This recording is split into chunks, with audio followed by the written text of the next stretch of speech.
Hello everybody. In this lecture, we are still looking at partnerships and more specifically at the sequestration of the partnership as well as the personal estates. In this lecture, we will focus on sequestration and investigate the definition of sequestration, explain who can utilize the mechanism, explore the consequences of sequestration pertaining to personal circumstances or personal consequences, the property of the insolvent, any criminal and civil proceedings that are hanging or against an insolvent, and then incomplete contracts that were concluded before the insolvent became insolvent and the estate was sequestrated, specifically focusing on the employment contract, installment contract, movables for cash, immovables, and the lease contract. A person is considered insolvent when his or her liabilities exceed his or her assets. And this is normally evident in a person's inability to pay his or her debts. But two problems arise when a debtor can't pay his debts. The first one has to do with the creditor, and the second one with the debtor himself.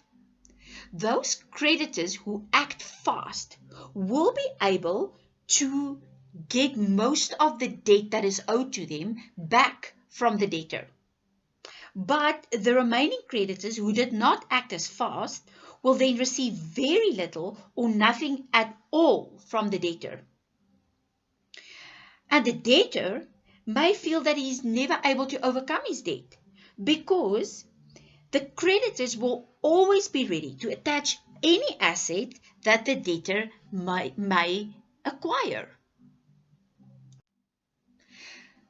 So the Insolvency Act 24 of 1936 is of course the legal mechanism that was created, which then distributes the assets of the debtor among the creditors in a fair manner upon sequestration of the debtor. Now, who is a debtor? A debtor can be natural persons, partnerships, and then certain other entities or associations. But a company and a closed corporation are not regarded as debtors within the scope of the Insolvency Act, and they have to be wound up or liquidated under the Companies or the Closed Corporations Act. As soon as a person's estate is sequestrated, various consequences will follow from being insolvent and from being sequestrated. It will, of course, affect the insolvent's personal status, his property, as well as any civil or legal proceedings instituted by or against him or her. And then it will also have an impact on certain contracts concluded before the sequestration, and particularly on uncomplete contracts. So in other words, contracts in terms of which one or both of the parties must still perform. And these include employment contracts, installment contracts, the sale of movables for cash, the sale of immovables, and then of course lease agreements.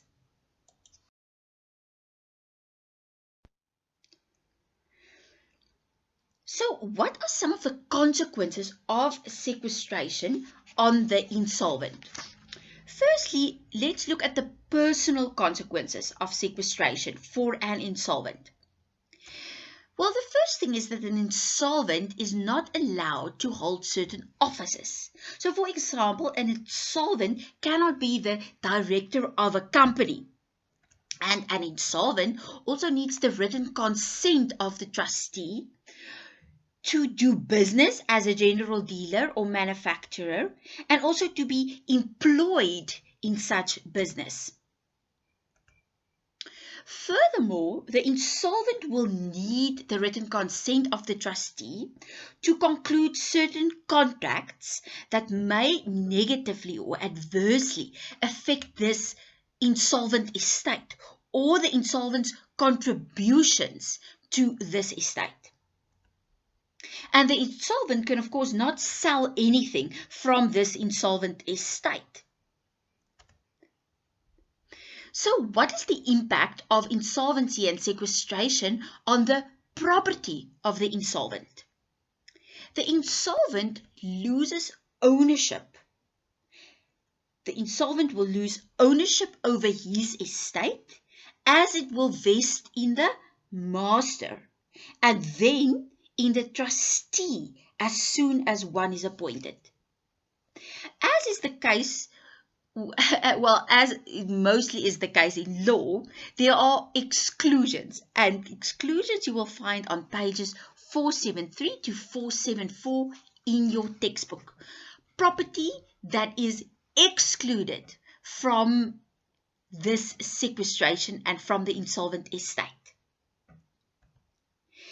Then, in terms of the effect of sequestration on criminal and civil legal proceedings, we see that a sequestration order does not have any effect on any pending criminal procedures. So if you are charged with murder, it unfortunately won't get suspended or go away if you are declared an insolvent and your estate is sequestrated. But civil proceedings, and these are civil proceedings by and against the insolvent and relating to this insolvent estate, are stayed or suspended until a trustee has been appointed. Now, what is the effect of sequestration on uncompleted contracts?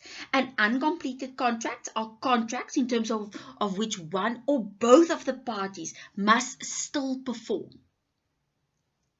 So, in terms of general application, sequestration and insolvency does not necessarily terminate such an incomplete contract, except the agreement of mutual mandate. Do you remember in the previous lecture, we spoke about the rights of the various partners? They have mutual mandate to individually and without the collaboration of the other partners.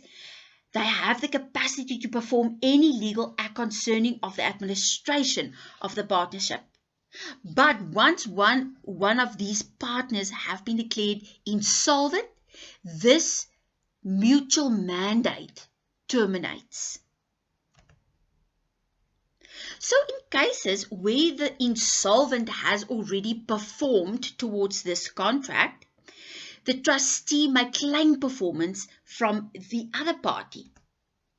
If neither of them have performed, the trustee has the option to either claim from the other and then pay the full amount that is outstanding, or to repudiate the contract. If the other party has performed but not the insolvent yet, then the trustee can decide to either uphold the contract, so to go ahead with this contract, and then there must be performance from the insolvent estate, or the trustee can decide to repudiate. What does repudiation mean? Well, in our situation, it refers to the insolvent being unable to perform his contractual obligations. He is not able any longer to come to the table in terms of those things that he agreed to do. And then this gives the other party the right to either terminate the contract and claim for damages that he has suffered, and then to instate a concurrent claim against this insolvent estate of the insolvent. So let's look at the effect of sequestration on an employment contract. And of course, an employment contract is a contract in which an employer employs an employee. So what is the effect on an employment contract if the employee becomes insolvent and his estate is sequestrated? Well, there is really no effect on the employment contract, and the employee will possibly just continue to be employed by the employer.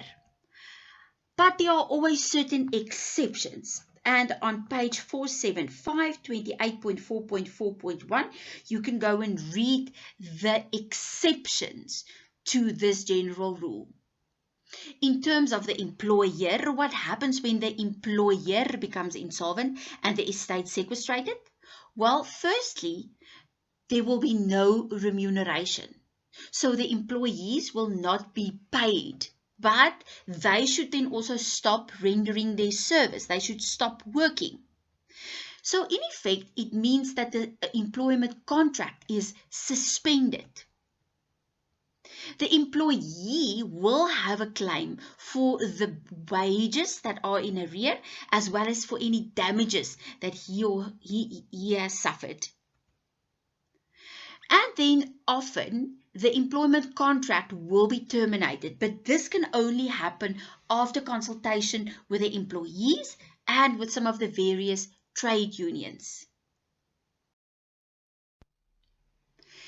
In terms of an installment contract, and of course you know that with an installment contract, the purchaser, the person buying, takes the thing while still paying off the thing. So the seller sells the purchaser something, the purchaser takes it home, but he only becomes the owner once he has paid or made the last payment towards the installment. So what happens when the purchaser becomes insolvent and his estate is sequestrated? It is very interesting that even though ownership has not yet passed to the purchaser, remember, because the purchaser still needs to make the installments, the purchaser still needs to make that final installment before ownership passes to him. In cases of insolvency and sequestration, the movable property passes to the insolvent estate immediately. Now you will say, but this is very unfair towards the seller because the seller is now not getting the rest of the money. But the seller, who then loses his or her ownership, is protected because he or she will become a secured creditor of the estate. So as a secured creditor, the seller will move to the top of the creditors list. What happens when the seller becomes insolvent and his estate is sequestrated? Well, then the trustee may elect to continue with the installment contract. So in other words, the seller must then continue receiving the money from the purchaser. So the trustee may elect to continue with the contract and receive the remaining installments.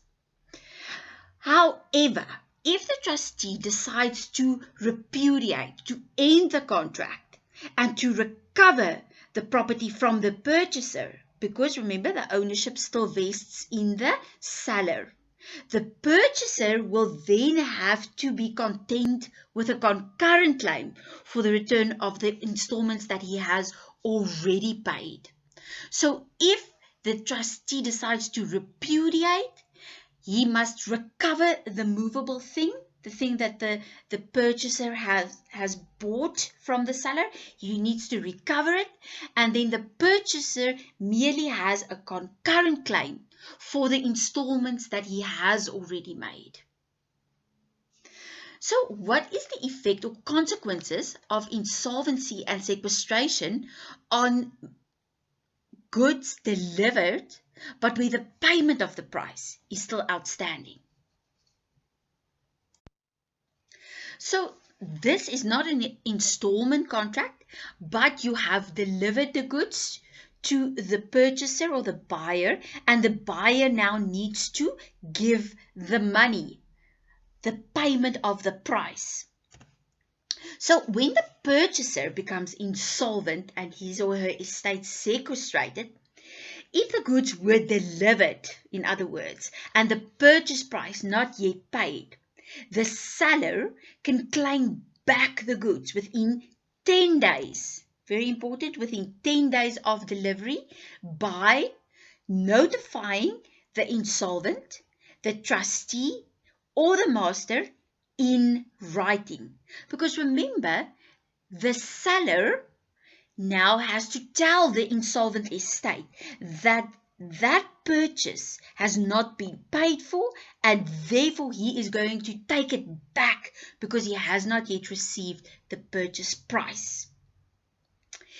If the estate of the seller is sequestrated, though, the general rules will apply, which means the trustee can either decide to repudiate the contract or claim payment of the purchase price from the other party. Remember that ownership in the property vests in the insolvent estate until the price is paid. Now, where the estate of a purchaser is sequestrated before the immovable property is transferred, and remember, immovable property, we refer here to land. So, if the purchaser becomes insolvent and his estate is sequestrated, then the trustee has the usual choice of either upholding or repudiating the contract. But it is important that the trustee decides within 6 weeks. And if the trustee does not decide within 6 weeks, the seller can go to the court and ask for an order to cancel this whole sale and to return the property to him. When the seller becomes insolvent and his or her estate is sequestrated, then the same principles will apply. If the trustee decides to repudiate, then the purchaser has a concurrent claim for the return of the price that it's already paid and for any damages that he or she has suffered. In terms of leases and the lease contract, if the lessor becomes insolvent, then the trustee can once again decide to either uphold or to repudiate. And the lessee then has a concurrent claim for any damages that he has suffered if the trustee decides to repudiate, to end the contract. If the lessee becomes insolvent, it is very interesting that the lessor may not terminate the contract, even if the contract provides for such a right of cancellation. The trustee of the lessee has the usual choice of upholding or repudiating the contract. But if the contract is upheld, the lessor must be notified within 3 months of the trustee having been appointed. And if the trustee does not exercise this choice, the contract will automatically lapse 3 months after the date of the appointment. So if the trustee does not let the lessor know that he has been appointed, then the lease will automatically terminate. The rent for the period after sequestration, so that period when the insolvent probably was not able to pay the rent, that part of the insolvent estate forms part of the costs of sequestration. And this is quite important because this means that the lessor has a very good chance of receiving the full payment, because the cost of sequestration is one of the first claims paid from the insolvent estate. So the lessor, if he did not receive the rent after sequestration, then he gets this cost of sequestration right, and he moves right up to the beginning of the list of creditors of this insolvent state. So in this lecture, we focused on sequestration, and we defined sequestration and explained who can utilize this legal mechanism. Then we explored the consequences of sequestration. Personal consequences, for example, the insolvent cannot hold office like the director of a company. He needs written consent to contract in certain instances, and furthermore, the insolvent cannot sell anything from the insolvent estate. In terms of the property of the insolvent, ownership now vests in the master and then the trustee as soon as the trustee is appointed, and not in the insolvent any longer. In terms of criminal proceedings, all criminal proceedings will continue. Civil proceedings will be stayed or suspended until a trustee is appointed. Not all contracts will automatically terminate because of insolvency and sequestration. We have seen that in terms of an employment contract, if the employee becomes insolvent, it doesn't have much of an effect on the employment contract. When the employer becomes insolvent, it is a little bit different. The employment contract will be suspended and possibly eventually terminated after consultations. The installment contract, we see that the movable that was bought on installment contract, ownership of that will vest in the buyer. If the seller becomes insolvent, then the buyer has the right to claim for the money that he has already paid towards this installment. If the buyer becomes insolvent, then the trustee once again has the choice to uphold or to repudiate. If the trustee decides to repudiate, the seller will merely have a tacit hypothec or a secured creditor's right to the estate of the insolvent to try and recover the rest of the installments that the seller can now suddenly not pay any longer. In terms of movables for cash, we have seen if the goods were delivered but the purchase price was not paid and the buyer becomes insolvent, the seller can claim back the goods within 10 days upon notifying the insolvent, the trustee, or the master. If the seller becomes sequestrated, then once again the trustee can either repudiate and the buyer can then claim back the purchase price, or the trustee can decide to uphold the contract and to continue. In terms of immovables, once again the trustee has the choice of repudiating or of upholding, but we've also seen that the trustee must notify the seller within 6 weeks of the choice that he has made. In terms of lease contracts, we know that when the lessor becomes insolvent and his or her estate sequestrated, then the lessee has a claim for damages against the lessor. If the lessee becomes insolvent, then the lessor cannot just automatically end the contract. The trustee must notify the lessor within 3 months of his choice, and if he decides to uphold the contract and the rent money is outstanding, then the lessor has the right of the cost of sequestration, which also puts him right at the beginning of that long list of creditors of this insolvent estate.